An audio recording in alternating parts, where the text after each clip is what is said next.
નમસ્કાર મિત્રો દેશ અને દુનિયાના સુપરફાસ્ટ સમાચારમાં તમારું સ્વાગત છે। ચૂંટણીનો ગરમાવો। વિવિધ રાજ્યોમાં આગામી ચૂંટણીઓને લઈને રાજકીય પક્ષોની તૈયારીઓ ચાલી રહી છે અને રેલીઓ વિશેના અહેવાલો પણ સામે આવી રહ્યા છે। અન્ય મહત્વના સમાચારની વાત કરીએ તો સરકારી યોજનાઓની પ્રધાનમંત્રી મોદી દ્વારા ખેડૂતો અને મધ્યમ વર્ગ માટે નવી કલ્યાણકારી યોજનાઓની જાહેરાત કરવામાં આવી રહી છે। અન્ય મહત્વના સમાચારની વાત કરીએ તો બ્રેકિંગ ન્યૂઝ આવી રહ્યા છે। એસબીઆઈ અને અન્ય બેંકો દ્વારા ગ્રાહકો માટે નવી સુવિધાઓ અને વ્યાજ દરોમાં ફેરફાર અંગેની માહિતી આપવામાં આવી છે। અન્ય મહત્વના સમાચારની વાત કરીએ તો હવામાન અપડેટની। દેશના અનેક રાજ્યોમાં ગરમીનો પારો વધવાની સાથે અચાનક વાતાવરણ પલટવાની અને વરસાદની આગાહી વ્યક્ત કરવામાં આવી છે।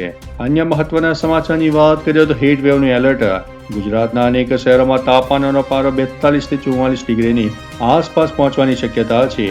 રાજ્યના આરોગ્ય વિભાગ દ્વારા બપોરના સમયે બિનજરૂરી બહાર ન નીકળવાની સલાહ પણ આપવામાં આવી છે।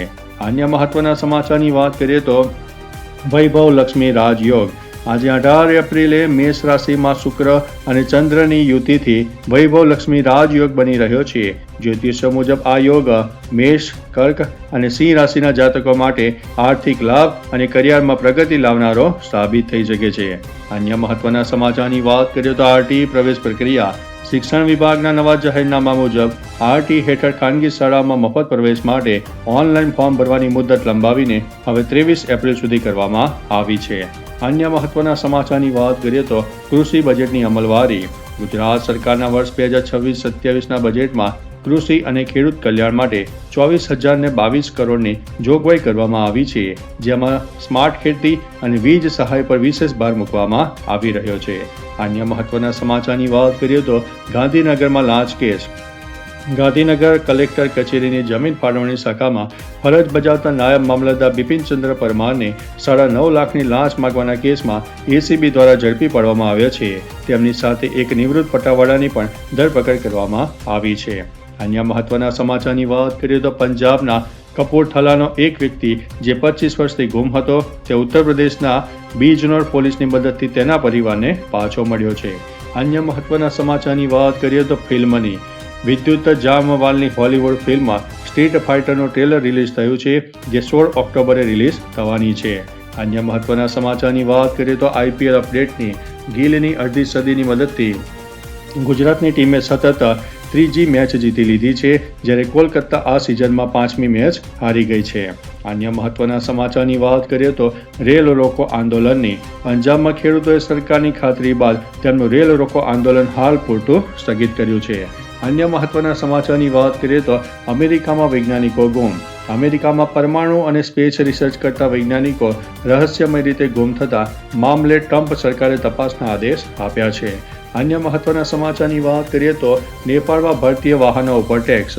નેપાળ સરકાર દ્વારા ભારતીય વાહનોના પ્રવેશ પર દૈનિક ભંસાર શુલ્ક એટલે કે ટેક્સ લેવાનો નિર્ણય લીધો છે, જો કે એક દિવસ માટે ફ્રી પાસની પણ જોગવાઈ કરવામાં આવી છે। અન્ય મહત્વના સમાચારની વાત કરીએ તો જમીન માપણીમાં સરળતા।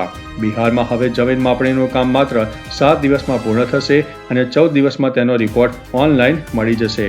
અન્ય મહત્વના સમાચારની વાત કરીએ તો ન્યૂનતમ વેતનમાં વધારો। ઉત્તર પ્રદેશના મુખ્યમંત્રી યોગી આદિત્યનાથે શ્રમિકોના લઘુત્તમ વેતનમાં વધારો કરવાની જાહેરાતનું ઓફિશિયલ નોટિફિકેશન બહાર પાડ્યું છે। અન્ય મહત્વના સમાચારની વાત કરીએ તો આધુનિક લેબ્સ। દિલ્હીની 4 આઈટીઆઈ સંસ્થાઓમાં વિદ્યાર્થીઓને ઉદ્યોગ જગતની જરૂરિયાત મુજબનું શિક્ષણ મળે તે માટે આધુનિક લેબ્સ બનાવવામાં આવશે। અન્ય મહત્વના સમાચારની વાત કરીએ તો દિલ્હીને નવી ઇલેક્ટ્રિક બસો। દિલ્હીના મુખ્યમંત્રીએ 200 નવી ઇલેક્ટ્રિક બસોને લીલી ઝંડી આપી છે, જે પ્રદૂષણ ઘટાડવામાં મદદ કરશે। અન્ય મહત્વના સમાચારની વાત કરીએ તો યુપીમાં નવી કોલોનીઓ। ઉત્તર પ્રદેશ સરકાર એક્સપ્રેસવેની આજુબાજુ માત્ર રસ્તાઓ જ નહીં પરંતુ નવી આધુનિક કોલોનીઓ બનાવવાનું આયોજન પણ કરી રહી છે। અન્ય મહત્વના સમાચારની વાત કરીએ તો દિલ્હી મેટ્રો સમયમાં ફેરફાર। 19 એપ્રિલે બ્લુ લાઇનના કેટલાક સ્ટેશનો વચ્ચે મેટ્રોના સમયમાં ફેરફાર કરવામાં આવ્યો છે। મુસાફરોએ નવું શેડ્યુલ જોઈ લેવા માટે વિનંતી કરવામાં આવી છે। અન્ય મહત્વના સમાચારની વાત કરીએ તો કર્ણાટકમાં પીરિયડ લીવ। કર્ણાટક સરકાર મહિલા કર્મચારીઓ માટે દર મહિને 1 દિવસની પેડ પીરિયડ લીવ લાગુ કરવાની તૈયારીઓ કરી રહી છે। અન્ય મહત્વના સમાચારની વાત કરીએ તો બેંક લૂંટની મધ્યપ્રદેશના સિંગરૌલીમાં બેંક ઓફ મહારાષ્ટ્રમાં 15 કરોડની લૂંટની મોટી ઘટના સામે આવી છે. પોલીસ દ્વારા કાર્યવાહી કરવામાં આવી રહી છે.